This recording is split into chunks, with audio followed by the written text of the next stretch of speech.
Pays réfugié en Sranatango, une des langues du fleuve. Ce monument est le socle d'une identité historique commune des populations victimes de la guerre civile du Suriname.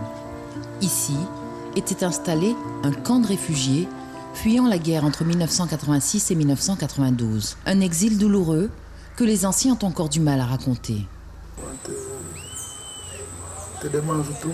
Parce que quand il y avait les bombes, on ne pensait qu'à nos enfants. On avait peur. Donc ça ne donne plus envie quand on pense à tout ça. On devait aller dans la forêt pour dormir et tout. C'était difficile.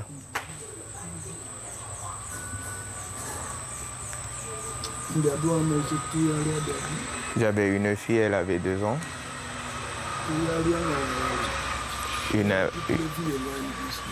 Donc j'étais avec mes enfants de 2 ans qui couraient dans la forêt pour échapper à la guerre civile du Suriname.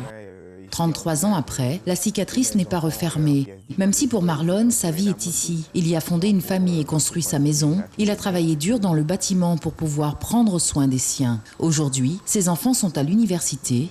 Il en est très fier. Charvin est situé entre Mana et Javoué.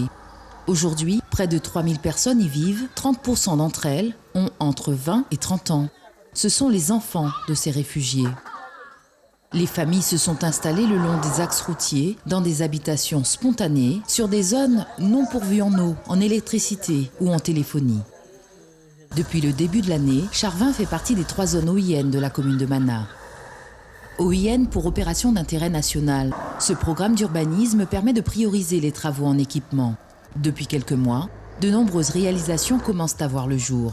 La mise en place de bornes fontaines d'eau potable, par exemple, qui seront en service à la fin de l'année. Mais le plus gros chantier reste l'électrification rurale.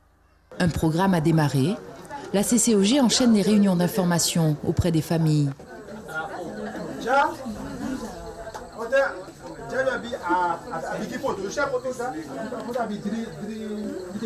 Le plus gros projet qu'on fait sur Mana en électrification, c'est un projet qui consiste à mettre 8 km de réseau sur le territoire. Et la zone où on est, c'est 3 km de réseau qui sera mis. Mais sur Mana, c'est 8 km de réseau. C'est un projet global de 1 million d'euros et qui va en fait durer en gros 10 mois de travaux à peu près sur la commune. Les premiers poteaux vont être installés dès le mois d'octobre pour une livraison prévue en juillet 2020.